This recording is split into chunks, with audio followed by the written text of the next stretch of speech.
Imagine, steamboat sinks in the Mississippi, passenger list melts in water. Clerk Jonah finds codes instead of names. R-17 return. Vicksburg warehouse, threats, fake signatures. Who's hiding people as cargo? Insurers or worse? Sit down. The darkest river mystery of 1866 begins. The first time Jonah Rusk saw the passenger list, it was already trying to come apart in his hands. It lay on his desk like an injured thing, paper swollen at the edges, ink bled into gray veins, the corner chewed by river water and grit. Someone had pressed it between blotters and ironed it flat with a warm pan, the way Jonah's mother used to do with damp school books. And for a moment the sheet held the illusion of being whole. But nothing that came out of the Mississippi after a wreck was whole. Jonah sat in the back room of Crawford and Sykes Marine Assurance on Carondelet Street in New Orleans, where the air always smelled faintly of lamp oil, wet wool, and accounting dust. Through the shuttered window came the thin clatter of wagon wheels and the soft, constant groan of the city's heat. Across from him, Mr. Sykes stood with his hands folded behind his back as if he were posing for a portrait. He was a narrow man with a narrow face, and his morning band was already beginning to fray at the cuff. War loss worn into office fabric. "You understand what's required," Sykes said. Jonah didn't look up. He was busy with the papers, separating the salvage from the ruin. "I understand what the file says." Sykes leaned forward, just enough to make the brass button on his vest catch the light. What the file says and what the newspapers say are two different rivers. You'll keep to the file. Jonah's pen hovered. It had been a good pen before the war, silver nib and walnut handle, and now it wrote in a scratchy impatience that matched his mood. The file says the Belle of Athens struck a snag and went down in the night, 2 miles below Grand Gulf. The file says, Sykes corrected, that the Belle of Athens suffered a navigational misfortune. Jonah glanced up at that, his eyes catching Mr. Sykes's for half a breath. He looked away first. Everyone in the building looked away first from Sykes. Jonah had noticed it on his first day. "Yes, sir." Sykes reached to the edge of Jonah's desk and tapped the damp sheet with one long finger. "Names, numbers, baggage, claims. We've had widows at the door twice this week. We've had a preacher. We've had a man with only one arm and a uniform coat still smelling of campfire, asking whether we insure souls. We do not. We insure cargo and passage. I'm aware. You will be after something very plain," Sykes said. "Consistency, the manifest, the ticket ledger, and the claims must agree. That is your talent, Jonah. You can make 3 dishonest things tell 1 honest story." Jonah's throat tightened, a reflex more than an emotion. He didn't like being praised by men like this. Praise from a man with clean cuffs felt like a trap. "And if they don't agree?" Sykes's smile was small. "Then you will travel. You will find the errors at their source and you will correct them." Jonah waited, pen still lifted, and Sykes filled the silence with the name Jonah had already been hearing in the building's hallways for a week, spoken like a prayer and a curse. "Captain Mallory," Sykes said. Jonah nodded once. "Yes, sir." Sykes stepped back, letting the room settle around them. Outside, a bell somewhere near the river rang a slow note, one of those sounds Jonah had never learned to place. In the war, bells meant churches or alarms. In a port city, bells meant time and ships and losses that could be measured. Sykes left Jonah with a stack of papers and a sealed envelope that smelled of wax and river mud. When the door closed, Jonah exhaled and listened to the building return to itself. The shuffle of clerks, the murmur of calculations, the distant click of a counting frame. He spread the documents into order. There was the newspaper clipping, already yellowing though it had been printed only days before. "Tragic steamboat disaster on the Mississippi. Passengers lost, cargo scattered, families await news." There was the captain's statement, a page of careful handwriting that described darkness, panic, a sudden sickening tilt, and then the river closing its mouth. There was the ticket ledger from the dockmaster in Vicksburg, ink crisp and smug, listing names and sums paid. Jonah recognized the pattern of it. Names written in a confident hand were seldom true. Names written in a trembling hand were often honest. This hand was confident. And then there was the passenger list Jonah was holding now, the manifest salvaged from a satchel found snagged in a cottonwood root. It should have matched the ticket ledger. It did not. Jonah had been hired because he was good at that kind of mismatch. Before the war, he had apprenticed under a bookkeeper in Baton Rouge who believed numbers were moral and that any discrepancy was either a sin or a confession. During the war, Jonah had kept supplies tallied for a quartermaster who believed numbers were weapons. After the war, after the hunger and the coughing and the long silence of men returning to houses that no longer recognized them, Jonah believed numbers were ghosts. He set the manifest flat and took a fresh sheet of paper for his own notes. He began with the top, cabin passengers. There were 23 names. He compared them to the ticket ledger. 23 names there too, though the order differed, and one name was misspelled on the manifest, Hollis written as Hollins. Jonah circled it and moved on. Then, deck passengers. The manifest listed 46. The ticket ledger listed 42. Jonah's pen stopped. Discrepancies happened. Steamboat tickets were bought in haste, in whiskey, in promises. A man might pay and step away to vomit and miss the boarding call. A woman might board with a baby and no name recorded, because the clerk was embarrassed to ask. 4 names could be mistakes, but Jonah did not like how the manifest was written here. The cabin passenger names were in one hand. The deck passenger names were in another. Darker ink, straighter lines, as if someone had copied them carefully, rather than writing them from life. He moved his finger down the deck list, and there, near the bottom, the ink changed again. Not a third hand. No, it looked like a pencil. 4 entries, each written in blocky letters, not cursive. JC.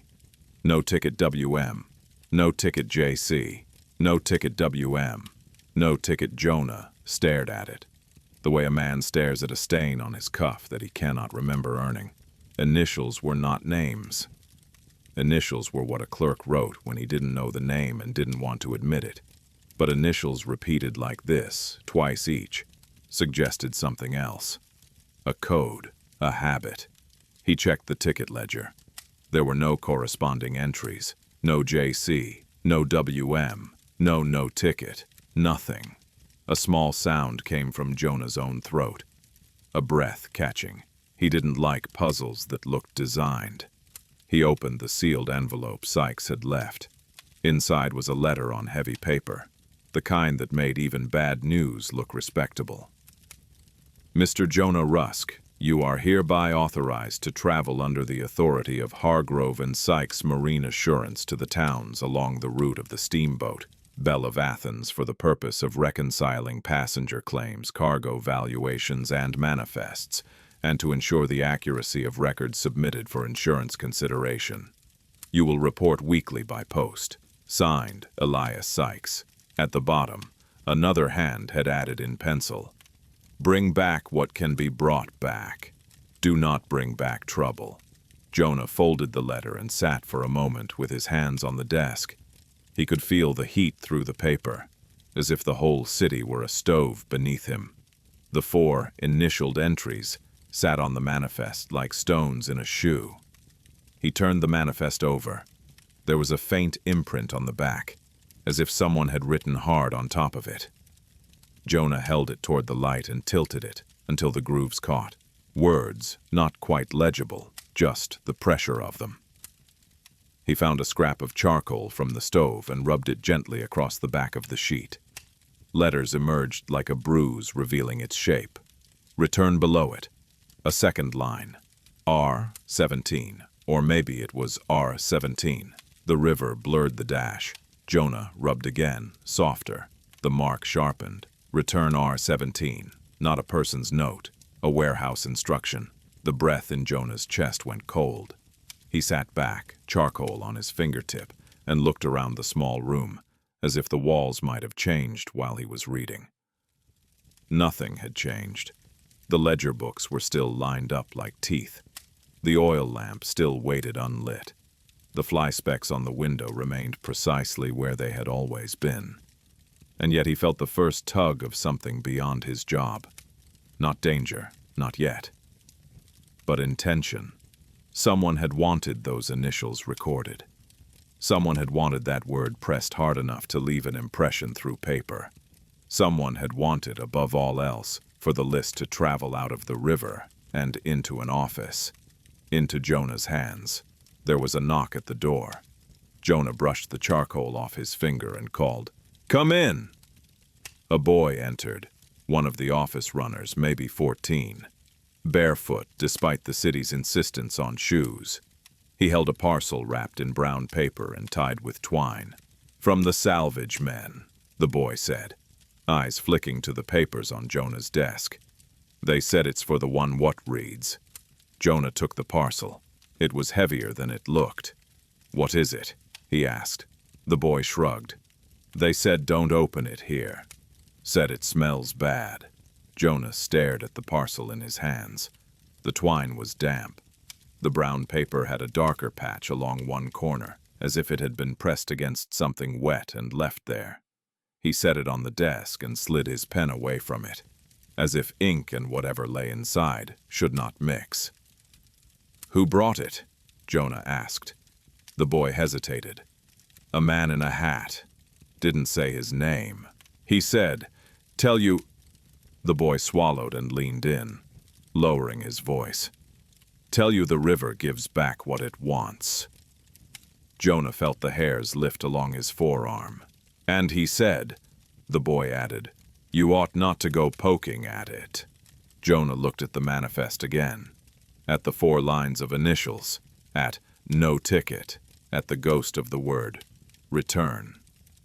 "Thank you," Jonah said, forcing his voice into steadiness. "You can go." The boy backed out quickly, as if Jonah's room had become a place where something might grab a child by the ankle. When the door shut, Jonah stared at the parcel a long time. Then he reached for a knife. He cut the twine. The brown paper peeled back with a soft tear, and the smell came immediately. River rot and old smoke, and something sharper beneath, like pennies held too long in the mouth.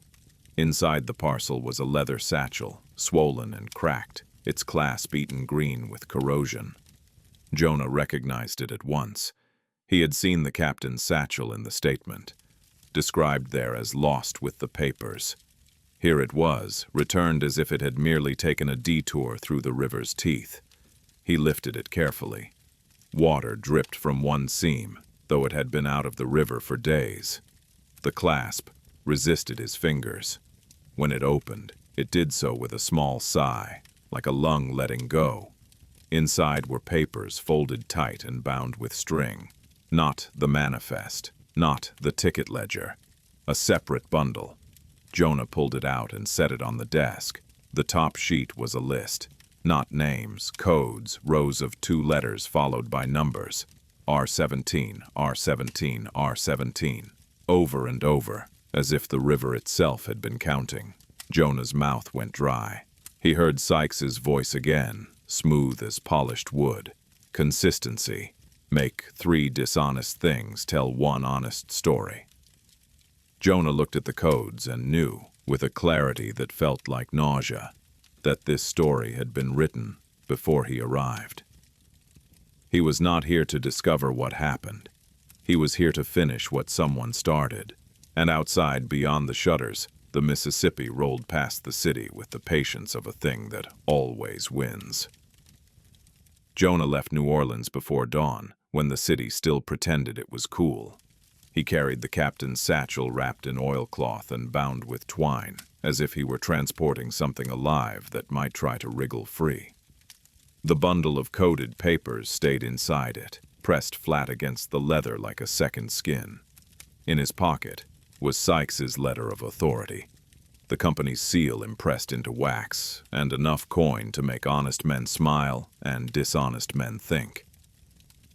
At the riverfront, the air had that metallic taste it always had near big water, mud and rust and the faint sweetness of rot. The Mississippi lay in the half-light like an animal asleep, huge and patient, moving even when it seemed still. A packet boat was already taking on freight, barrels, crates, sacks of feed, a rolled carpet that looked too fine for river travel. Men shouted, ropes squealed, and the plank from dock to deck flexed as if it resented every step. Jonah boarded with his bag and took a place near the stern where he could watch without being watched. He had learned during the war that the best way to live through other people's intentions was to see them before they saw you.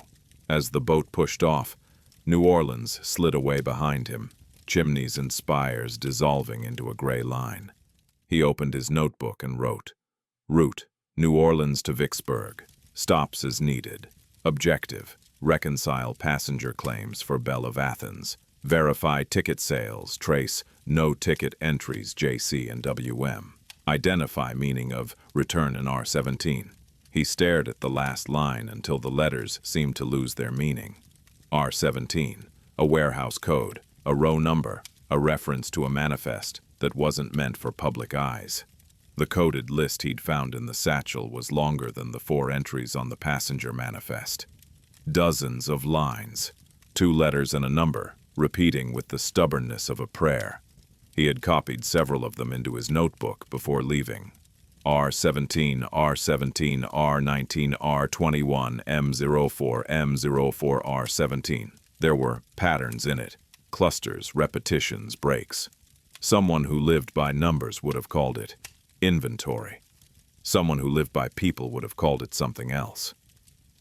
He shut the notebook and watched the river. By mid-morning, the packet boat had stopped twice. Once for mail, once for a crate of chickens that complained like small offended women. Jonah listened to the talk around him. Rivermen spoke the way they worked, quickly, with economy, as if every extra word was weight. A bearded deckhand leaned against the rail, chewing something that made his jaw move like a slow machine. "Heading up river for business?" the man asked Jonah, not looking at him. Jonah kept his voice mild. "Insurance work." That earned him a sideways glance. "That right. Lot of that lately." "The Belle of Athens," Jonah said, carefully, as if he were naming a dead person in a house with thin walls. The deckhand spat into the water. "She's the one everybody's talking about. You were on the river that night." The man's eyes narrowed. "Everybody was on the river that night. River don't care who you are." Jonah waited. He'd learned that silence, used correctly, was a tool. The deckhand finally shrugged. "I heard she went down like a stone. Heard the captain was sober for once. Heard there was a scream from the boiler room that didn't sound like steam." Jonah kept his face still. "You heard about passengers?" "Passengers?" The deckhand said it like a word that didn't fit his mouth. "Heard there were more bodies than names.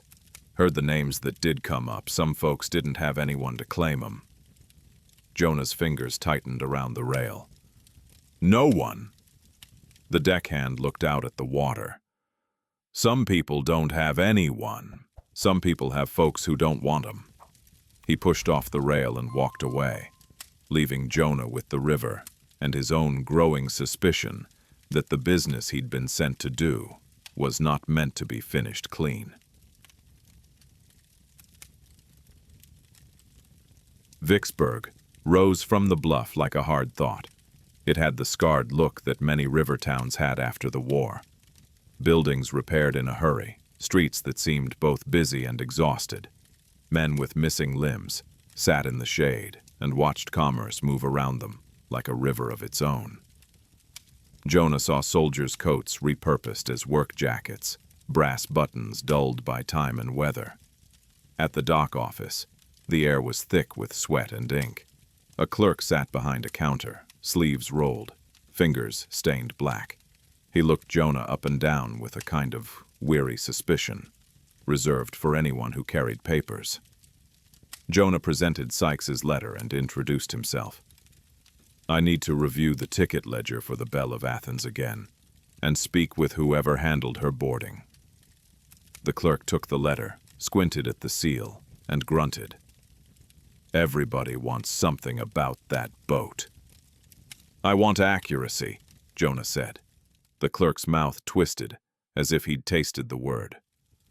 "Accuracy don't float well around here." Jonah waited. The clerk leaned back in his chair and tipped his head toward a door in the back. "Dockmaster Harlan. He's in there. If he's sober enough to speak to you, it'll be a miracle, not an audit." Jonah knocked and entered. Dockmaster Harlan was a large man in a vest that didn't quite meet over his stomach. His face was red in the way of men who drink because their thoughts are louder than they can bear. He was writing something with a thick pencil, pressing hard as if he wanted the paper to remember him. He glanced up. "What is it?" Jonah introduced himself again and explained his purpose. At the name Belle of Athens, Harlan's pencil paused. "You sold her tickets?" Jonah asked. "I record sales," Harlan said. "Men sell. Women sell. Boys sell. I record. Then you can tell me whether these names match reality." Jonah placed his notebook on the desk and wrote, slowly, the initials. JCWM. Harlan's eyes flicked to the letters and away again, too quickly. Jonah pretended not to notice. "Do those mean anything to you?" "No," Harlan said immediately. Jonah nodded as if that were expected. "Then perhaps you'll tell me why they appear on the manifest as deck passengers with no tickets." Harlan's jaw tightened. "If they had no tickets, they weren't my problem." Jonah kept his tone respectful. "But they were on the boat." Harlan stared at him, and Jonah felt suddenly the presence of the room, the closed door, the way the air didn't move. Harlan's desk was cluttered with ordinary things. A tin cup, a ledger, a stack of unpaid dock fees, a folded newspaper. And there, half hidden beneath the newspaper, was a tag of heavy paper with 2 holes punched in it, like a baggage label. Jonah's eyes went to it without permission. Harlan followed his gaze and shifted his hand over the tag. Jonah spoke softly. "Where did you get that?" Harlan's nostrils flared. "You got some nerve. It looks like a baggage label," Jonah said. "From the Belle." Harlan's hand pressed down, flattening it as if to hide it in plain sight. "Lots of labels around docks." Jonah leaned forward slightly. Not enough to be aggressive, just enough to be curious, in a way that made lies feel heavy. "I'm not here to shame you," Jonah said. "I'm here to reconcile a record. If the record is wrong, someone will pay for it. Often the wrong person. I'd rather it not be you." Harlan's eyes narrowed. "Who's going to pay?" "Families," Jonah said. "Or the company. Or," he added, letting the sentence hang, "someone along the line." Harlan swallowed. His fingers loosened a fraction. Jonah kept his voice even. "Show me the label." For a long moment, Harlan didn't move. Then, with a kind of reluctant anger, he yanked the newspaper aside and tossed the label onto the desk, like it was something that had burned him. Jonah picked it up. On the label, in thick block letters, were the same kind of markings he'd seen in the satchel. R-17. And above it, pressed in a smaller hand. Return. Jonah's pulse thudded once, hard. He held the label between 2 fingers like evidence in a trial.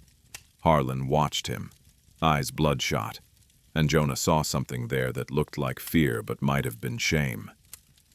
"How many?" Jonah asked quietly. "Did you mark like this?" Harlan's mouth opened, then closed. He looked at the door as if considering whether to throw Jonah out. Jonah didn't move. Finally, Harlan said, "You ain't from here." "No," Jonah agreed. "You don't know what it was like after," Harlan said, voice low. "You don't know what kind of men came through here with paper and guns and smiles." Jonah didn't correct him. He had been one of the men who came through places with paper and guns, though he'd never smiled much. "I know enough," Jonah said. "Tell me." Harlan rubbed his face with his palm, smearing sweat and ink. "There was a man, not Mallory, someone else. Came to my office the week before. Said he was with freight. What was his name?" Harlan shook his head quickly. "He didn't give it. He didn't need to. He had that manner, like the river belonged to him. And he asked you to mark baggage. He asked me to keep things separate," Harlan said. "Said certain items were not to be listed as freight. Said they were personal effects of passengers. Said passengers would board late, and I wasn't to ask names, only to mark what was theirs." Jonah's fingers tightened on the label. "Passengers." Harlan's laugh was short and bitter. "That's what he called them." Jonah's throat tightened. "How many?" Harlan stared at the desk. "I don't know. 12, 2 dozen. They boarded at night, not at the main dock. Downriver a bit, where the water's quieter." Jonah wrote it down. "Late boarding, separate landing, night, 12+. "What did they look like?" Jonah asked. Harlan's eyes flicked up. "Like men who didn't want to be seen. Like men who'd been hungry a long time. Like men who'd learned not to ask questions. Freedmen," Jonah said, softly. Harlan flinched as if Jonah had said a profanity. "Don't put that word in my mouth." Jonah studied him. "Then what were they?" Harlan's jaw worked. They were hands. That's what the man said. Hands. Labor. Cargo disguised as people. Or people disguised as cargo, depending on what was convenient. Jonah looked at the label again, at the impersonal certainty of R-17. Row 17, a place on a shelf, a slot. "You have the ledger for freight?" Jonah asked. Harlan's eyes sharpened with alarm. "That ain't your business. It becomes my business when it appears on a passenger manifest," Jonah said. Harlan reached for the label as if to snatch it back. Jonah held it out of reach. "Where does R-17 correspond?" Harlan's face tightened. "Warehouse." "Which warehouse?" Harlan hesitated. Jonah spoke very gently. "Dock master. I'm going upriver anyway. If you tell me now, you might avoid having someone else ask you later. Someone less patient." Harlan's shoulders sagged, a man giving in, not because he wanted to, but because the weight of not giving in was too heavy. "Ridgeway Storage," he said. "On the east side. Got a big sign. Paint peeling. They store cotton and tobacco and whatever else needs to disappear for a while." Jonah wrote, "Ridgeway Storage, east side, R-17 row." "And return?" Jonah asked. Harlan swallowed. "Means if the boat doesn't make it, the goods come back to the man who sent them." "Goods," Jonah repeated. Harlan's eyes flashed. "Don't you look at me like that. I didn't make the world the way it is." Jonah placed the label down carefully on the desk, as if it were fragile. "No," he said. "You just learned how to work in it." He stood. Harlan's voice stopped him. "You go poking around Ridgeway, you're going to find men who don't like paper." Jonah looked back at him. "Men who like guns." Harlan's lips pressed together. "Men who like silence." Jonah nodded once and left the office, with the label still in his mind like a brand. Ridgeway Storage sat 2 streets inland, its long wooden side painted a tired white. The sign overhead, Ridgeway Storage and Transfer, hung crooked, as if it were trying to slide off and escape. Jonah approached in the afternoon heat, hat low, coat unbuttoned. The street around the warehouse was quiet in a way that didn't feel peaceful. It felt watched. Two men sat on crates near the loading bay, smoking. They didn't move when Jonah came closer, but their eyes moved, tracking him the way dogs track a stranger. Jonah lifted his hand in greeting. "I'm looking for the office." One of the men, narrow-faced and younger than Jonah, smiled without warmth. "You found it. I have business with Mr. Ridgway." The older man, thick neck, scar along the cheek, spat. "Mr. Ridgway ain't here." "Who is?" Jonah asked. The younger man's smile widened slightly. "Depends who's asking." Jonah took out Sykes's letter and held it up without handing it over. "Insurance. I'm reconciling records related to the Belle of Athens." At the mention of the ship, the older man's eyes tightened. The younger man's smile stayed in place, but something behind it cooled. "Belle of Athens," he repeated, as if tasting the words. Jonah nodded. "I'm looking for information about certain baggage tags marked R-17 with the word return. I believe they correspond to storage here."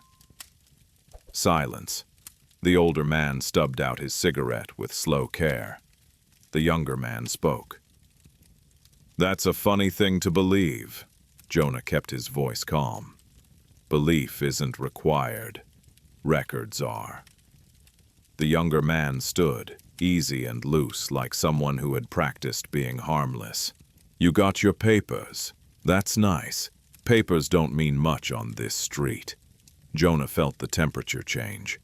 Not in the air, but in the situation.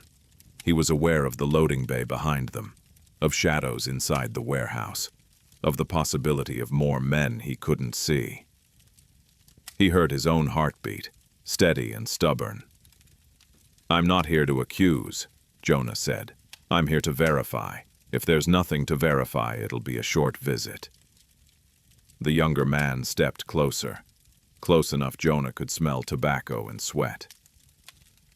"You think a short visit is up to you?" Jonah met his eyes. "I think it's up to whether you want questions asked by a court instead of a clerk." That got a small reaction, a flicker, a tightening. Courts still existed after the war, but everyone knew law traveled badly in certain places. The younger man's smile thinned. "You got grit."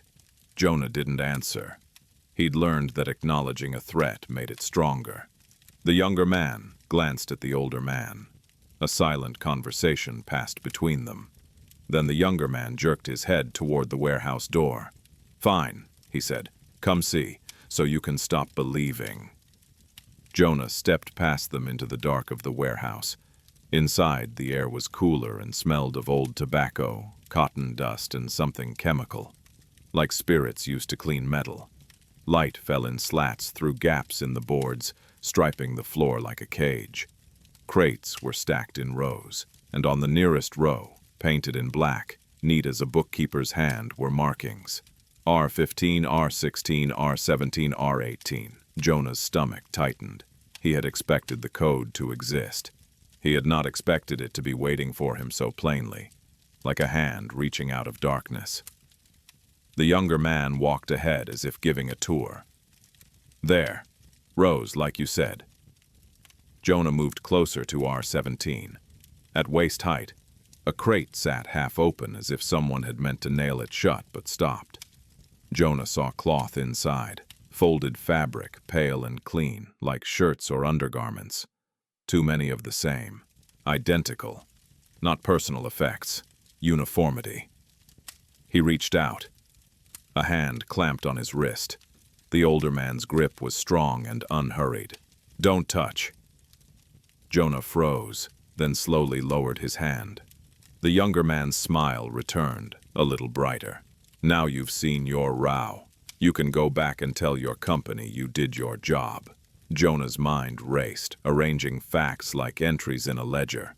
Identical clothing, a coded row, a ship that went down, a manifest with initials instead of names. He looked at the crate again, at the clean fabric inside. A chill crawled up his spine that had nothing to do with temperature. "Who are the passengers?" Jonah asked. The younger man's eyes were almost amused. Passengers. You called them passengers, Jonah said. Or someone did. The manifest did. Who were they? The older man tightened his grip. Not enough to hurt. Just enough to remind Jonah that pain was an available option. The younger man leaned in. You're asking the wrong question. Jonah's voice stayed steady, though his mouth had gone dry. Then what's the right one? The younger man's smile faded. The right question, he said quietly, is whether you want to leave this warehouse as Jonah Rusk, or as an entry on a list. Jonah felt the words settle in his bones. An entry, a code, a thing that could be moved, returned, erased. He looked at the rows again, R-17 repeating in his mind like a drum. Outside, the river kept moving, and Jonah understood, with sudden, sharp clarity, that he wasn't simply tracing a discrepancy. He was stepping into a system that had room for people, only insofar as they could be counted, and systems like that didn't like being examined. Jonah did not move. The older man still held his wrist, fingers clamped like a dock cleat. The younger one watched Jonah's face the way gamblers watched a hand of cards, waiting for the tell. "Let go," Jonah said. The older man smiled faintly and didn't. Jonah let his breath out slowly, making his shoulders soften, making his body look less like resistance. He'd learned long ago that men who wanted obedience expected it to look like surrender. Give them the shape of it, and you could buy a second. "I've seen your rows," Jonah said, voice even. "I can go back and report that the tags correspond to storage markings. That's all I need." The younger man's eyes narrowed. "Is it?" "It can be," Jonah said. The older man's grip loosened by a fraction, and Jonah felt the blood return to his fingers. The older man was deciding whether Jonah was worth the trouble. Jonah kept his gaze on the open crate. The identical folded cloth inside looked too clean for a warehouse, and too many to be anyone's personal effects. It was the kind of sameness you created on purpose. "You're making this bigger than it is," the younger man said. Jonah nodded. "That's what I'm trying not to do." The younger man stepped closer until the slatted light cut his face into bright and dark bands. "Then you'll stop asking questions." Jonah lifted his free hand slightly, palm out, as if swearing an oath. "I'll stop asking you questions." The younger man's mouth twitched, acknowledging the difference. "Smart." The older man released Jonah's wrist. Jonah rolled his shoulder once, slow, as if he were simply easing a cramped muscle. His skin still remembered the pressure. "All right," the younger man said. "You can walk out, right now, and you can forget you ever saw R-17. Jonah took a step backward, careful not to turn his back too early. He kept his eyes on theirs, measuring distance, measuring intent. Men like these didn't like witnesses, but they liked fights even less when there was no profit in them. He reached the edge of the loading bay where daylight pooled. Behind him, the warehouse smelled like dust and concealed things. He stepped outside. The street hit him like heat from an oven. He took a breath that tasted of sun-baked boards and horse sweat. "Jonah," the younger man called from behind, voice friendly in a way that carried threat. Jonah paused without turning. "You got a place to stay." Jonah looked over his shoulder. "The hotel by the square." The younger man nodded as if approving a choice of hat. "Good! Don't wander!" Jonah's stomach tightened. The words weren't advice. They were a perimeter drawn around him. He tipped his hat slightly and walked away at a steady pace, neither hurried nor slow. He didn't run. Running gave men an excuse.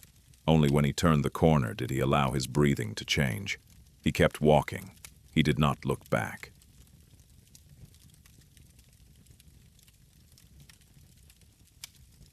The hotel was a narrow brick building with a gallery porch and a sign that promised clean beds and hot meals. The beds might have been clean. The meals might have been hot. Jonah suspected the promises, like most promises, were meant for people who didn't ask too closely. He took a room on the second floor facing the street, paid a day in advance, and asked for a wash basin. When the door shut behind him, he set his bag down and stood still, listening. Footsteps in the hall. 2 sets, then 1. A door closing, a cough. The building creaked like a ship. He crossed to the window and looked through the thin curtain. Below, the street was empty except for a wagon and a man leaning on its wheel, chewing on something. The man's posture was too patient to be incidental. Jonah drew the curtain back into place. He sat at the small desk and took out his notebook and the baggage label marked R-17. He placed it beside the notebook, like a judge placing evidence before a jury. Then he took out the captain's satchel. The leather felt cold, though the room was warm. It had the river's chill in it, that deep cold that didn't belong to air. Jonah opened it and removed the coded list again. It was written in a firm hand, ink dark and consistent. R-17, R-17, R-17, R-19, R-21, M-04, M-04, R-17. He spread the sheets on the desk and arranged them by whatever logic he could see. Clusters of R codes, clusters of M codes. He began to mark tallies with his pen. If it was inventory, there should be totals. If there were totals, there should be value. If there was value, there was motive. He was halfway through counting R-17 when he heard a soft knock at the door. Jonah froze. The knock came again, polite. He slid the coded sheets into the satchel and closed it. He placed the satchel under the bed, out of immediate sight, and tucked the label into his pocket. His hand went briefly to the inside of his coat where a small pistol rested. Old, reliable, not meant for heroics. He didn't draw it. He simply let his fingers touch it, the way you touched a railing on stairs. "Who is it?" he called. "A note for you," a voice said. A boy's voice. Jonah hesitated, then opened the door a crack. A hotel runner stood there holding an envelope. He was younger than the boy in New Orleans, maybe 12, with hair cut close and eyes too watchful for a child. "From downstairs," the boy said. "A man paid me a dime." "What man?" Jonah asked. The boy shrugged, but his eyes flicked toward the stairs. "Hat, gray coat." Jonah took the envelope. "Did he give a name?" The boy shook his head. "Said you'd know it was for you." Jonah closed the door and stared at the envelope. It had no seal. It was cheap paper, but it had his name written on it in neat, deliberate letters. Mr. Jonah Rusk. Jonah opened it with a finger, careful. Inside was a single sheet, folded once. 2 lines written in the same blocky style Jonah had seen on the manifest. "Stop counting. You are on the list." The room seemed to narrow. Jonah sat down slowly, note in hand, and felt a small, unfamiliar sensation in his chest. Not fear, recognition. He turned the note over, half expecting another bruise of words, another imprint like return. There was nothing. He read it again. "You are on the list." The younger man at the warehouse had said it as a threat. This note said it as a fact. Jonah's mind ran through possibilities, the way it ran through ledgers. Who knew his name? Who knew his purpose? Who had access to his room? Who had paid a boy to deliver a message? Ridgway had eyes on him. That much was clear. But the list wasn't just the manifest. It wasn't just the coded inventory. It was something else. Something that could include him, and if it could include him, it could erase him. Jonah placed the note on the desk and opened his notebook to a fresh page. He wrote a question. What is the list, really? Then he wrote another. What does it do to people? He looked at his own handwriting, then at the satchel under the bed. He had the sensation that the satchel was a mouth that had begun to open. At dusk, Jonah went back out, not because it was wise, but because staying still felt like waiting to be boxed. He kept to the busier streets where people moved in clusters, women carrying parcels, men arguing over prices, children darting like minnows. He walked as if he belonged there, as if he had errands, as if he was not alone. He found a small print shop near the courthouse. An old man inside setting type, fingers black with ink. Jonah stepped in and breathed the smell of paper and metal. It was a smell that had always comforted him. Print was honest. It repeated what it was told, for better or worse. "I need a copy made," Jonah said, pulling out the baggage label. The printer peered at it through spectacles. "What is it?" "A tag," Jonah said, "from a shipment." The printer turned it in his hands. R-17, return. He frowned. "That's not a shipping house code I know." "Do you know Ridgeway Storage?" The old man's face tightened in a way that told Jonah yes before words did. "I know the building. Do you know who owns it?" The old man set the tag down as if it might stain his counter.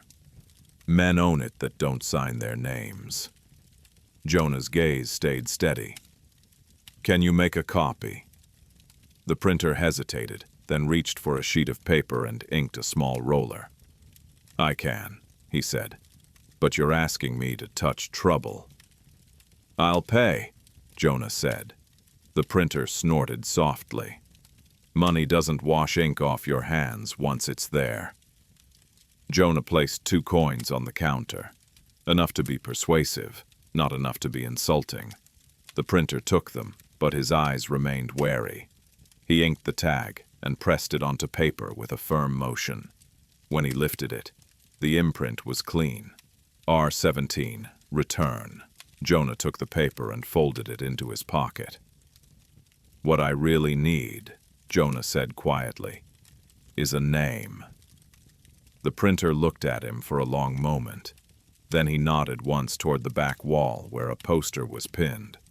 An advertisement for freight services, the paper curling at the corners. On it, in bold type, "Ridgeway Storage and Transfer Agent for L. Crawford and Co. River Contracts, Warehousing, Transfer."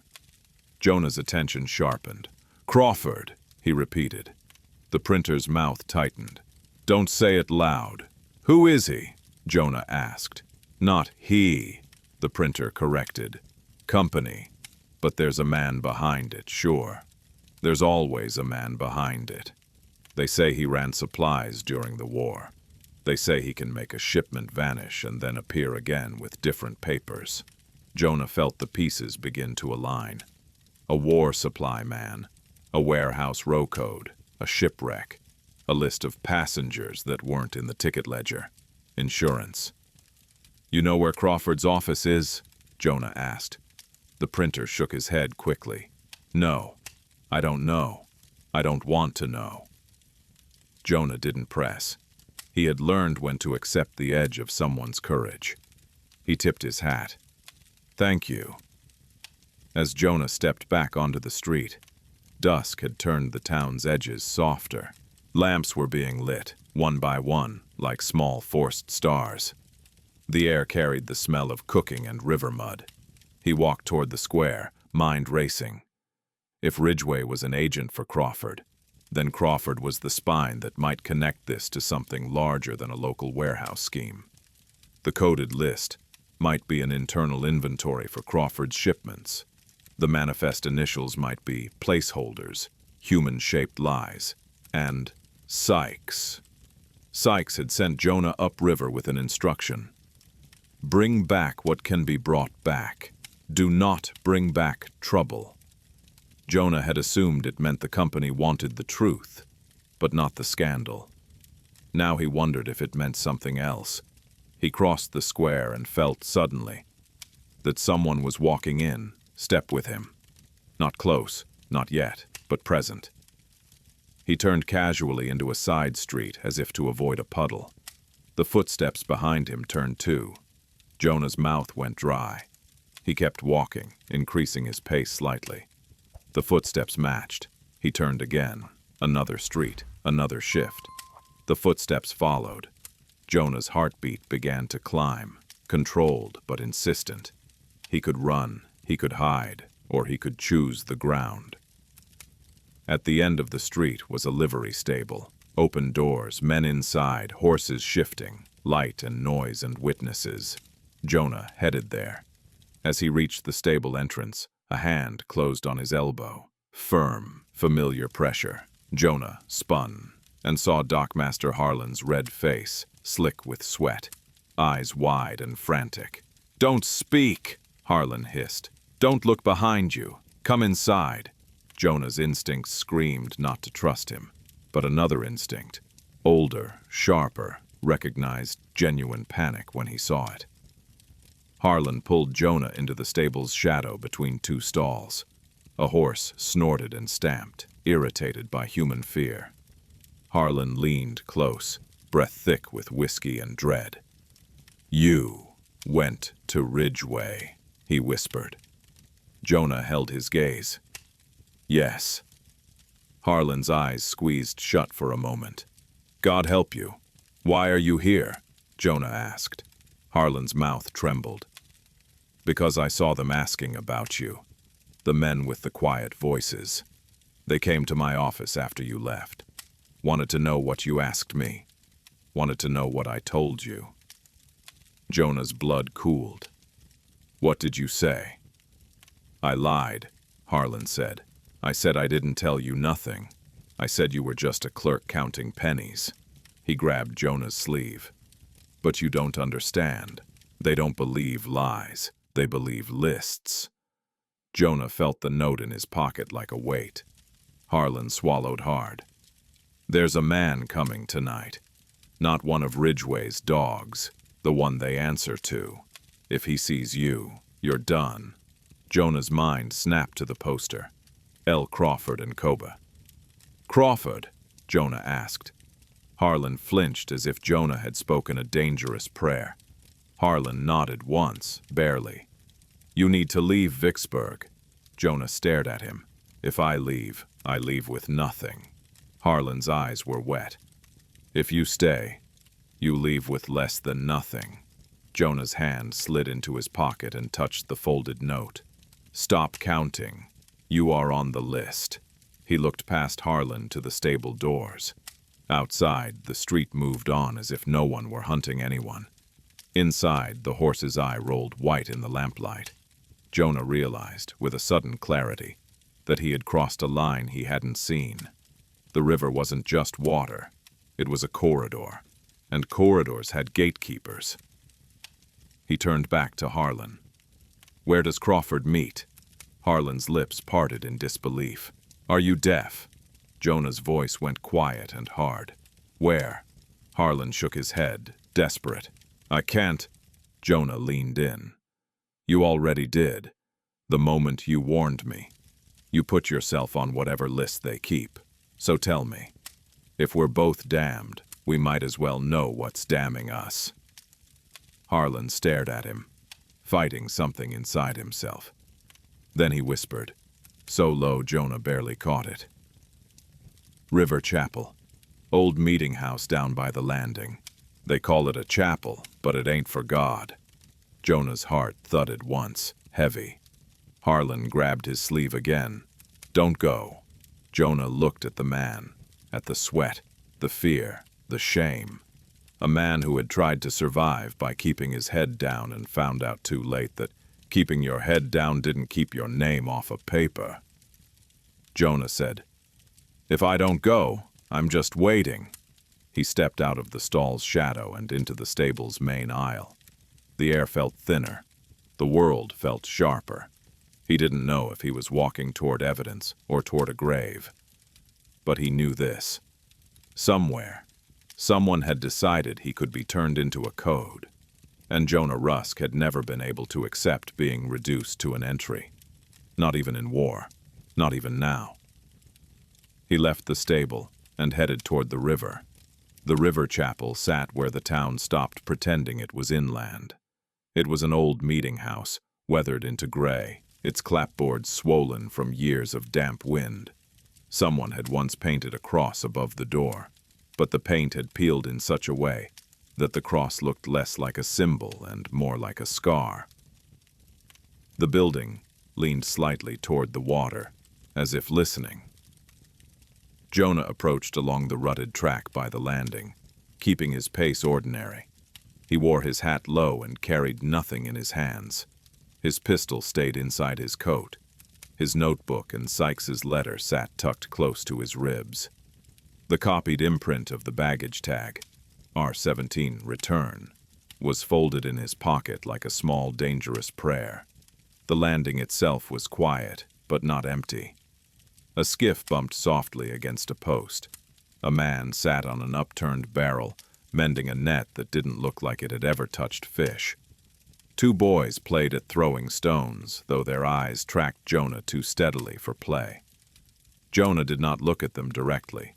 He walked past the chapel as if he'd taken a wrong turn, then doubled back from the far side, using the shadow of stacked lumber to watch the door. A wagon arrived without hurry. Two men climbed down and went inside. Then another, and another. None of them looked like they belonged together, which made Jonah think they did. He waited until the light began to fail and lamps inside the chapel turned the windows into dim yellow squares. When he moved like someone who had learned to move at night among men who believed darkness protected them. He circled to the back. The chapel had a narrow side door half hidden by tall weeds and a broken rain barrel.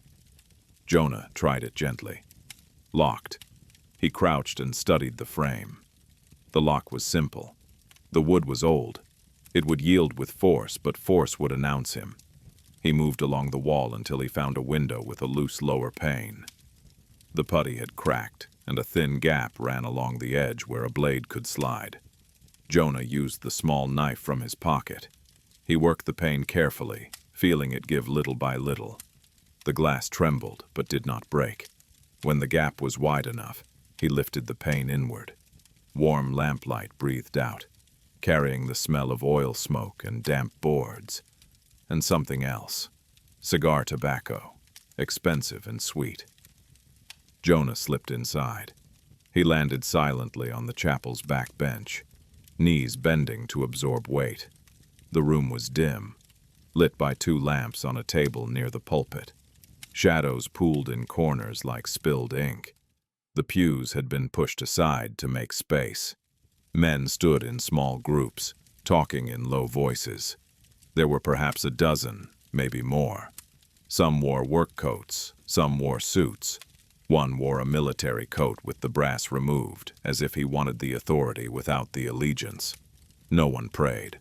At the front, where sermons used to be preached, a table had been set up with papers laid out in neat stacks. A ledger sat open. Beside it, a wooden box, cash, Jonah guessed, or documents. And behind the table stood a man Jonah had never seen, and instantly knew he should have feared. He was in his 40s, well-dressed without being flashy, his hair combed back with care. His face was calm in a way that suggested he didn't waste feeling on things he could control. A signet ring flashed on his right hand when he turned a page in the ledger. L. Crawford, Jonah thought. The man didn't look like a river pirate. He looked like a banker who had discovered the river could be another kind of vault. Jonah stayed in the back shadows, behind the line of the last pew. He kept his breathing shallow, his body still. A voice rose near the front. Dockmaster Harlan's voice, trembling as if it hated itself. "I told you," Harlan said. "I told you I didn't say nothing. I did what you asked. I marked what you told me to mark." Harlan stood near the table, hat in his hands like a penitent. Two men flanked him, close enough to touch. Crawford, if it was Crawford, didn't look up immediately. He ran a fingertip down a column of figures, then closed the ledger with a soft finality. "You did mark them," the man said, voice mild. "That was useful." Harlan swallowed. "Then why am I here?" The man finally looked at Harlan. His eyes were not cruel. That was the unsettling part. Cruel men enjoyed what they did. This man seemed to consider it labor. "Because you spoke," he said. "I didn't," Harlan started. "You spoke to the wrong person," the man corrected gently. "Even if you didn't mean to." Harlan's face went gray under the sweat. "I'm just a dockman." "Yes," the man said, as if agreeing with a child. "That is why you were given a simple task, and that is why your failure is so disappointing." Harlan's breath came faster. "I didn't fail. I didn't." The man glanced to one side. One of the flanking men produced a folded sheet and held it out. Jonah's stomach tightened when he saw it. A passenger manifest page or something like it, damp-stained and copied in a familiar hand. At the bottom were initials written in block letters. JCWM, JCWM. The man behind the table tapped the sheet lightly. "These entries," he said. "Do you know what they mean?" Harlan's eyes darted. "No." The man smiled faintly. "You don't, and you never will. That's the point." Jonah felt cold spread under his ribs. The initials weren't for the dockmaster. They weren't for the captain. They were for the system. Internal marks that indicated something had been moved, and how it should be spoken about if it was spoken about at all. A murmur ran through the room, impatient, uneasy. The man raised his hand and the room quieted at once. "We are not here to dwell on mistakes," he said. "We are here to correct them." He turned slightly, addressing the group. The Belle of Athens was insured for her cargo and her passage. The river took what the river takes. We will take what the river gives back. He opened the ledger again and spoke a number. Several men nodded. One man placed coins into the wooden box. Jonah realized with a sick clarity that this was not a criminal meeting in the way newspapers described criminals. This was a business meeting. These men were settling accounts. A transaction made in a chapel because chapels were built for quiet. Crawford's eyes shifted toward Harlan again. "Mr. Harlan," he said, "you will return home tonight. You will sleep. In the morning, you will go to your office and you will continue to record what passes through your dock." Harlan's shoulders sagged in relief, so immediate it almost hurt to watch. "And," Crawford added, "you will forget the name Jonah Rusk." Harlan froze. Jonah's blood chilled. The name had traveled fast. Harlan's mouth opened. I don't." Crawford's voice remained mild. "If you do not forget it, you will remember something else instead. Something that keeps you awake until it kills you." The men on either side of Harlan tightened their proximity, guiding rather than restraining. Harlan's eyes flicked toward the room, desperate. For a moment, Jonah thought Harlan might look toward the back, toward the shadows where Jonah was hidden. Jonah willed him not to. Harlan swallowed and nodded rapidly. Yes, I'll forget." Crawford's attention drifted away, as if Harlan had ceased to exist. "Good." Harlan was led toward the side door. Jonah's mind raced. Harlan was his only living link to the nightboarding. If Harlan was being released, it meant either, 1, Crawford truly believed Harlan could be cowed into silence, or 2, Harlan was being released so he could be removed later without witnesses, or both. Jonah shifted his weight slightly, trying to decide whether to intervene, whether to follow. A floorboard creaked under his boot. It was a small sound, barely a sound at all, but the room's silence had been trained to notice small sounds. Several heads turned. Jonah went still. One man, positioned near the back corner, stared directly into the shadows where Jonah stood. Jonah's pulse hammered once. The man's eyes narrowed. Then unexpectedly, the man looked away. Not in dismissal, in recognition, as if he'd been told to expect something in the back and had just confirmed it. Jonah's stomach dropped. He wasn't hidden, he was placed. A trap wasn't sprung by accident. It was built so that stepping normally triggered it. Crawford's voice rose, smooth as riverstone. "Gentlemen, before we finish, there is a matter of housekeeping." He closed the ledger and placed both hands on it. "An auditor is traveling," he said, as if announcing weather. "An insurance clerk. Young man, clever enough to count beyond what he is asked to count." A low chuckle moved through the room. Nervous, contemptuous. Jonah felt the walls tighten. Crawford's gaze drifted toward the back, toward Jonah's hiding place, not quite landing on it. "It is always the clever ones who mistake paper for power." Jonah kept his face blank in the dark. His fingers rested near the pistol but did not draw. Drawing now would be suicide. Crawford continued. "Our friends at Hargrove and Sykes have concerns, not moral concerns, practical ones. They want their payments settled. They want this matter closed. They do not want questions that make judges curious." The phrase, "our friends at Hargrove and Sykes," struck Jonah like a slap. Sykes wasn't merely trying to avoid scandal. Sykes was connected. Jonah's mind flashed back to Sykes's words. "You can make 3 dishonest things tell 1 honest story." No. Sykes wanted Jonah to make a dishonest story sound honest, and if Jonah refused, Jonah would be converted into a number. Crawford lifted a sheet of paper from the table, a letter, heavy stock, formal. Jonah recognized the look of it. Legal language, official structure. "This is a reconciliation statement," Crawford said. "It will be filed. It will conclude that the Belle of Athens carried exactly the passengers recorded in the ticket ledger and exactly the freight recorded in the freight ledger, and that all losses are accounted for." A man in the front asked, "And the extras?" Crawford's smile was faint.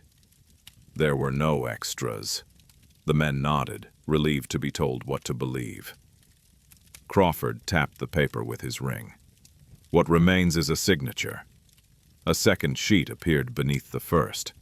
Jonah could not see the text, but he could see the bottom line. A space for a name. Crawford's voice softened. "Mr. Jonah Rusk will sign." A murmur. Approval. Amusement. Jonah's mouth went dry. He understood now. This was the purpose of his trip. Not to find the truth, to manufacture closure, to provide the missing legitimacy that only an outside clerk could give. Crawford turned his head slightly. "Jonah," he said, speaking into the dimness as if calling to a friend. Jonah did not answer. A man near the back began to move toward Jonah's position, slow and careful. Jonah's hand slid inside his coat, not to draw but to feel the pistol's shape, to remind himself he still had choices. Crawford's voice remained gentle. "There is no need for drama. You came here because you want to know.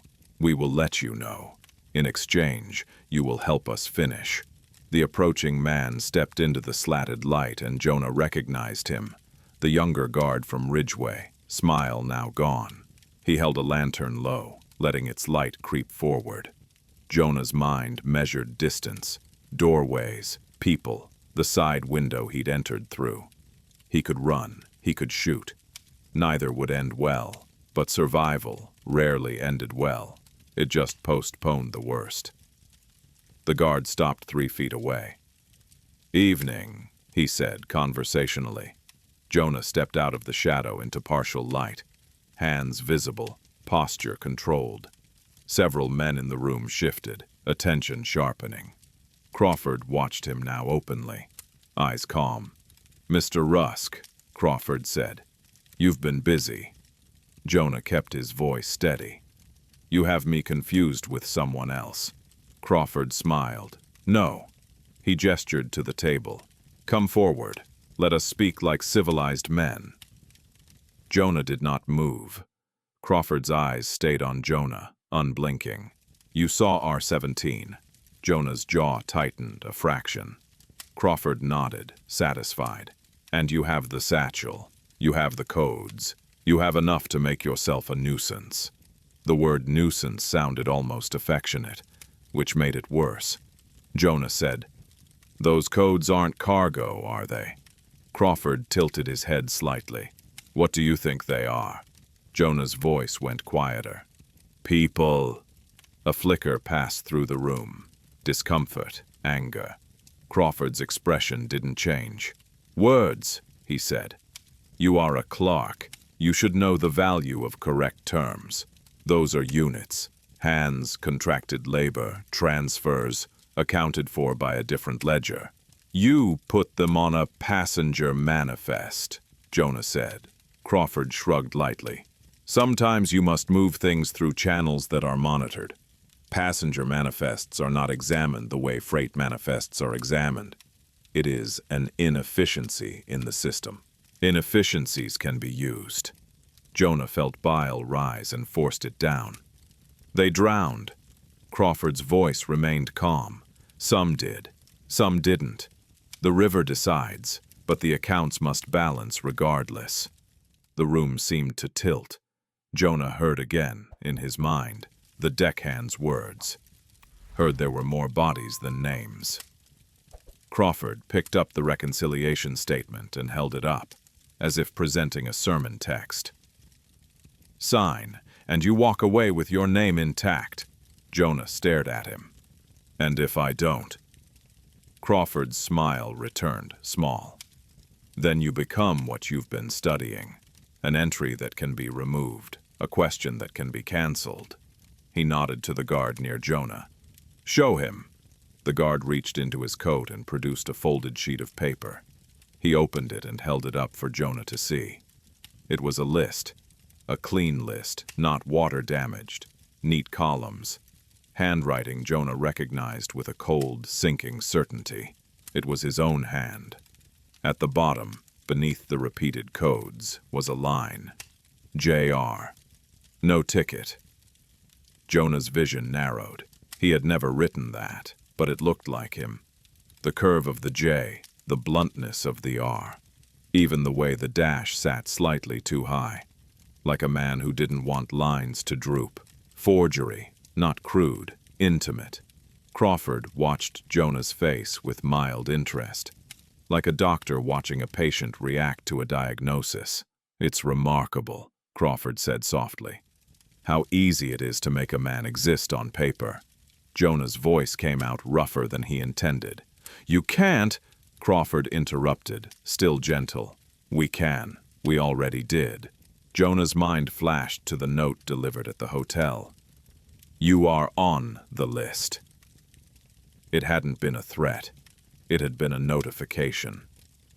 Jonah looked down at his hands and realized in a sudden sick moment that he had been traveling under the assumption that his name was his anchor. But names were only anchors if no one could cut the rope. Crawford set the reconciliation statement back down and slid a pen toward the edge of the table. "Come," he said. "Sign, then go home. Tell yourself you did what you had to do." Jonah stared at the pen. He imagined taking it, signing, walking out, living, and then he imagined every time he looked at his own hands afterward, remembering that he'd signed away people as units, that he'd helped close the mouth of the river over a truth that would never be spoken again. He thought of Harlan's sweating fear, of the identical folded cloth in the crate, of the ledger columns that treated loss like arithmetic. His chest tightened, not with bravery but with something simpler and more stubborn. Refusal. Jonah lifted his chin. "No." The room went very quiet. Crawford's expression did not change, but his eyes sharpened, a careful narrowing like a man adjusting a blade. He nodded once, as if acknowledging a choice. "Then," Crawford said, "we proceed to the second method." He gestured lightly. Two men moved, not rushing. Rushing would look like violence. They moved with the patient certainty of men who believed they were enforcing order. Jonah's hand went to his pistol. He drew it in one smooth motion and aimed low, not at Crawford, but at the lamp on the table. He fired.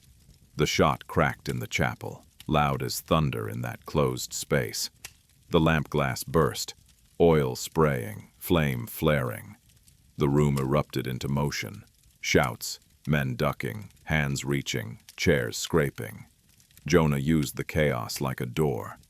He lunged sideways toward the back window he'd entered through, shoved his shoulder into the frame, and climbed.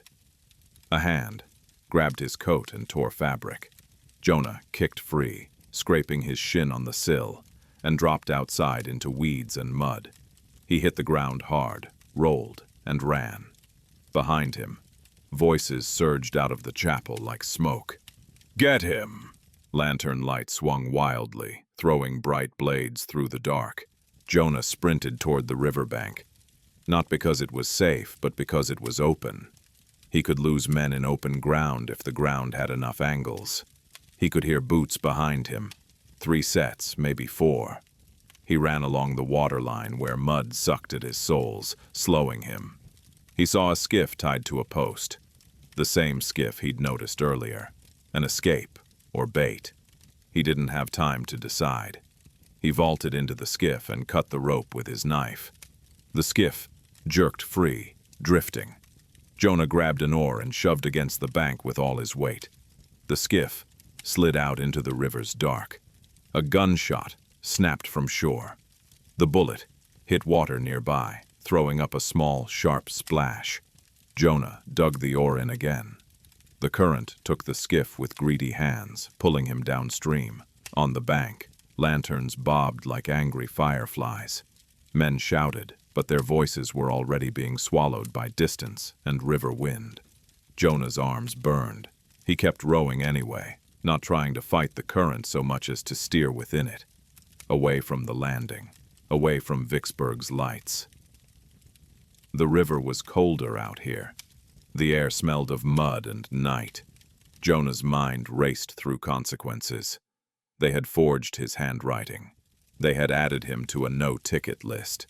If Jonah disappeared, they could claim he had boarded the Belle of Athens, or any other vessel, and been lost, or that he had fled as a fraud, or that he'd never existed in the first place, except as a line in ink. He understood now. The final weapon wasn't the gun. It was the paper. The skiff swung around a bend, and Vicksburg vanished behind the dark trees like a thought swallowed by sleep. Jonah let himself breathe once, one deep breath that tasted of river and smoke. He reached into his coat, fingers fumbling, and felt the folded copy of the R-17 imprint. He still had something. Not enough, but something. And he had one advantage Crawford did not expect from a clerk. Jonah knew how to keep records, too. He knew how to make a story stick. He rowed until his shoulders shook and the shoreline became unfamiliar. Only then did he angle the skiff toward a muddy bank, drag it half onto land, and collapse behind a stand of reeds. His chest heaved, his hands trembled. In the distance, the chapel's lamp fire would be out by now, leaving only darkness and men who believed darkness belonged to them. Jonah stared up at the sky through reeds and saw no stars, only a pale smear of cloud. He thought of Sykes. He thought of Crawford. He thought of the ledger under Crawford's hands, and how calmly those hands had turned pages that could erase lives. Then Jonah did something that surprised him with its clarity. He began to laugh. Not because anything was funny, because he had finally understood the shape of the trap. They had wanted him to sign. If he didn't sign, they wanted him to vanish. Either way, the reconciliation statement would be filed. Either way, the truth would be paper. Jonah's laughter died in his throat. He pulled his notebook out with shaking hands and wrote, "By feel in the dark. If I am found dead, I did not drown. I did not flee. Crawford exists. Ridgway exists. R-17 exists. Sykes knows." He paused, then added, "I must get this to someone who prints." He closed the notebook and pressed it to his chest as if it were a talisman. The river slid past, indifferent, but Jonah knew something now that felt like the beginning of power. A lie became permanent only when it was the only record left, and Jonah still had ink. Jonah waited until his breathing stopped sounding like panic. The reeds around him whispered with the river wind, and mosquitoes stitched their small insults into his skin. His coat clung damp at the shoulder where someone had torn it. The notebook he'd written in the dark sat warm against his chest like an animal. He listened. No boots on the bank, no lanterns moving through trees. Only frogs and the long, indifferent slide of water. He didn't trust it.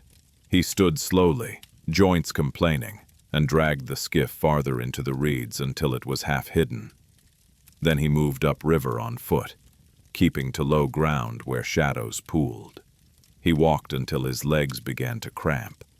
Then he walked more, because stopping felt like giving Crawford the time to draw a circle around him.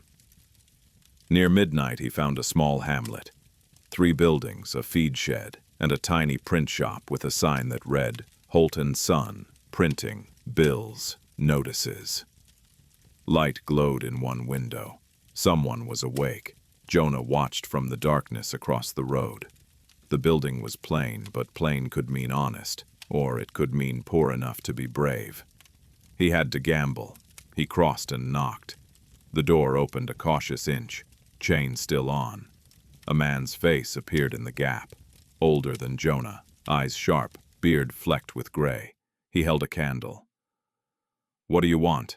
the man asked. Jonah kept his voice low. "Printing. At this hour?" Jonah nodded. "Yes." The man studied Jonah's torn coat, his mud-streaked boots, and the way Jonah's gaze kept sliding to the road behind him. "You're running," the man said. "I'm working," Jonah corrected. The printer's eyes narrowed. "Same thing sometimes." Jonah took out 2 coins and held them up in the candlelight. "I need a broadside printed, tonight. 100 copies if you can." The printer's expression shifted. Interest, then caution. "A broadside about what?" Jonah didn't answer directly. "Are you Mr. Holt?" "I am." Jonah swallowed. "Mr. Holt, if I don't put this into ink, I won't exist by morning. That's not melodrama, that's paperwork." The printer stared at him for a long moment. Then he unhooked the chain and opened the door. "Come in," he said, and shut it. Inside, the shop smelled of ink and metal and damp paper. A small press sat like a patient machine. Typeset trays lined one wall. A boy, Holt's son, Jonah guessed, slept curled on a bench with a rag over his face. Holt set the candle down and looked at Jonah with a hard practicality. "Write it." Jonah pulled out his notebook and tore a clean sheet from the back. His hands trembled, but his mind had gone unnaturally clear, the way it did when fear finally burned away hesitation. He wrote a version of the truth that could survive being read by strangers. The Belle of Athens sank under suspicious circumstances. A secondary manifest exists with coded passengers marked "no ticket." Ridgeway Storage in Vicksburg uses row code R-17 corresponding to these markings. L. Crawford and Sykes is tied to Ridgeway as agent and contractor. An insurance firm in New Orleans, Hargrove and Sykes, is involved in reconciliation, designed to erase the discrepancy. He didn't write poetry. He wrote accusations like entries in a ledger. At the bottom he wrote, "If any harm comes to Jonah Rusk, clerk of Hargrove and Sykes, it shall be known that he was threatened by men associated with Ridgeway Storage and L. Crawford and Sykes, and that documents were forged to place his name on a no-ticket list." Then, because he had learned that truth needed hooks, he added one line in heavier hand. "The passengers were not names, they were codes." Holt read it over Jonah's shoulder, silent. When Jonah finished, Holt leaned back and exhaled slowly. "You're putting a rope around your own neck," he said. Jonah met his gaze. "My neck already has a rope. I'm just choosing who sees it." Holt studied Jonah again, then glanced toward his sleeping son. Something in Holt's face tightened and softened at once. "Go wake up," Holt said to Jonah. "Wash your hands. You'll smudge the type." Jonah went to the basin in the corner and scrubbed river mud and chapel soot from his fingers. The water turned gray. When he returned, Holt was already selecting type. His movements fast, practiced, angry. The press began to work. Metal kissing paper. Ink, leaving its stubborn mark. By the time the first broadside lay drying on the table, the sky outside had begun to pale. Holt handed Jonah a copy. The paper felt shockingly solid. "You're going to hand these out?" Holt asked. Jonah shook his head. "Not me. Not yet." "Then who?" Jonah looked at the pile. "You will." Holt's eyes sharpened. "I will what?" "You'll send the boy," Jonah said quietly. "He'll put them where men gather. Dock, courthouse steps, taverns, anywhere eyes will see." Holt's jaw set. "You're asking me to make enemies." Jonah nodded. "Yes." Holt stared at him. "Why should I?" Jonah's voice went flat with truth. "Because if they can erase me with paper, they can erase anyone. Today it's an insurance clerk. Tomorrow it's a printer who knows too much." Holt's eyes flicked to the press as if he suddenly saw it as a weapon. He nodded once. "All right," he said, "but you can't stay." "I wasn't planning to." Holt wrapped 50 broadsides in twine and pushed them toward Jonah. "Take these," he said. "If you live long enough, you'll need proof you tried." Jonah took the bundle and tucked it into his bag. Holt hesitated, then reached into a drawer and produced a small metal stamp, an old business stamp with his shop's name. He pressed it onto the bottom of the first broadside, leaving a crisp mark, Holt & Son, Printing, 1866. "Why?" Jonah asked. Holt's eyes stayed hard. "So, nobody can say it was a fever dream. So if they burn your papers, there's still a trail of ink to follow." Jonah nodded, throat tight. "Thank you." Holt's gaze shifted past Jonah to the window. "You've got company." Jonah's body went instantly still. Through the front window, Jonah saw 2 riders on the road moving at an unhurried pace. They weren't local. Their coats were too clean for men who labored. Their posture was too calm for men without purpose. One rider dismounted and walked toward the door. Holt whispered, "Back door." Jonah didn't argue. He slipped through the rear of the shop and out into a narrow alley where discarded paper scraps fluttered like pale leaves. He moved quickly behind the building and into a stand of trees that bordered the road. From the cover of the trees, he watched. The rider knocked. Holt opened the door. Jonah couldn't hear words clearly from this distance, but he could see Holt's posture, stiff, guarded. He saw the rider gesture, and Holt's eyes flick briefly toward the press. Then Holt shook his head. The rider stepped closer, and Holt stepped back. A second rider approached. Jonah's stomach tightened. Then, unexpectedly, Holt's son appeared in the doorway, rubbing sleep from his eyes. The riders paused. The boy said something.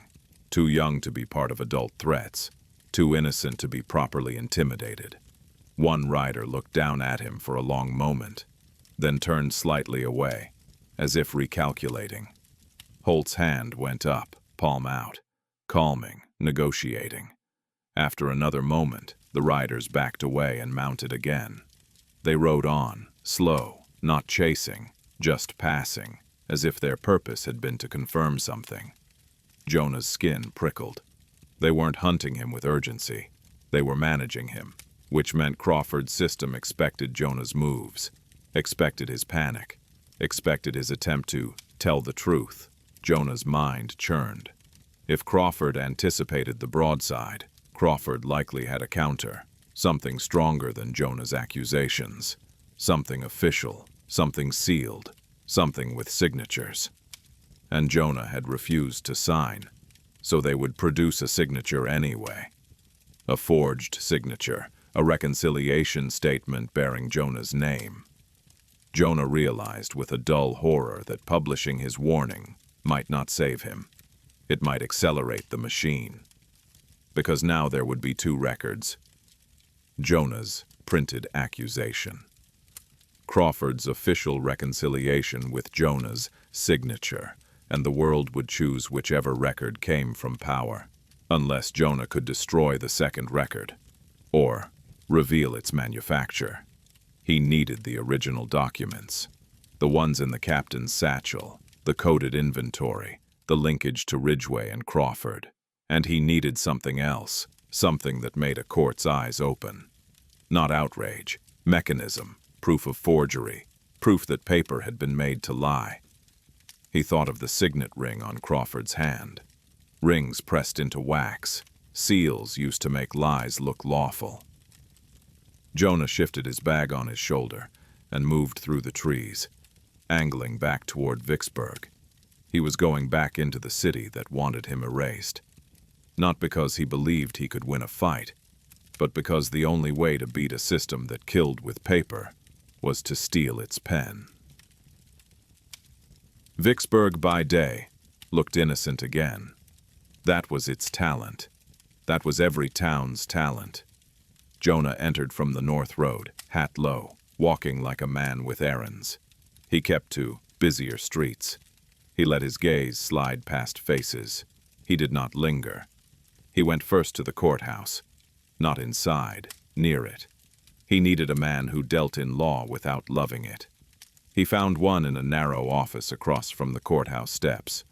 A notary public named Martin Keene, whose sign promised documents witnessed, affidavits, deeds. Keene was a thin man with carefully parted hair and eyes that measured people the way scales measured weight. Jonah entered and shut the door. Keene looked up. "Can I help you?" Jonah placed Holt's stamped broadside on the desk. Keene read it, eyes moving quickly, then looked up with a frown that had ambition in it. "Where did you get this?" Keene asked. "I wrote it," Jonah said. Keene's eyebrows rose. "You're Jonah Rusk." Jonah's chest tightened. "Yes." Keene leaned back slightly. "That name is becoming current." "How current?" Keene hesitated. "Current enough that I'd advise you not to use it loudly." Jonah nodded. "I need an affidavit witnessed today. I need it dated and sealed." Keene tapped the broadside. "About this. About what I saw," Jonah said. "About threats. About forged lists. And—" Jonah pulled out the copy of the R-17 imprint Holt had made and placed it beside the broadside. "About this code, appearing in a warehouse row and on baggage tags tied to a shipwreck." Keene stared at the imprint. His frown deepened. "Ridgway," he murmured. "You know it," Jonah said.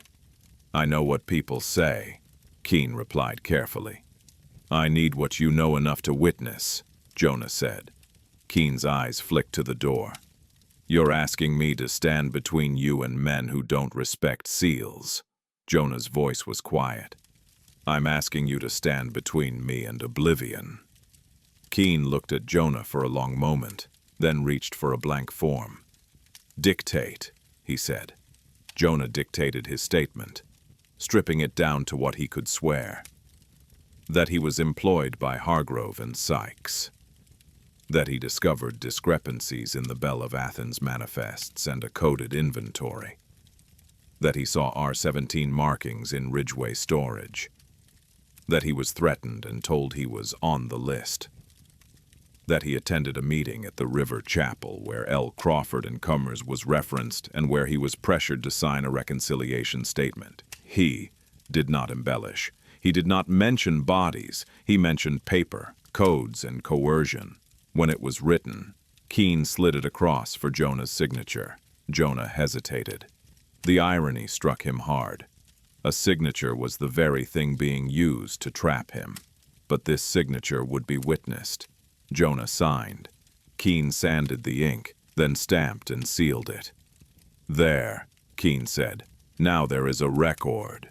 Jonah's mouth was dry. "Now what?" Keene's eyes flicked again toward the door, toward the street. "Now you pray the record survives." Jonah stood. "Can you keep a copy?" Keene nodded slowly. "I will." Jonah paused. If I disappear, send it to New Orleans, to the newspapers. Keene's expression tightened. You're making me a courier for your ghost. Jonah's voice went softer. Better a courier than a client. He left the office. Outside, the sun was bright. People moved about their day. A man laughed at something near a cart. A woman scolded a child. Life performed its normality. Jonah felt separated from it by a pane of glass. He moved toward Ridgeway, because that was where the physical truth lived. Crates, tags, codes. If he could get one piece out, one tag, one ledger page, he could weld it to his affidavit and make it harder to dismiss as rumor. As he walked, Jonah noticed something he'd missed the first time. Not the eyes watching him. The absence. The men who had sat on crates outside Ridgeway were gone. The loading bay doors were shut. The warehouse looked closed.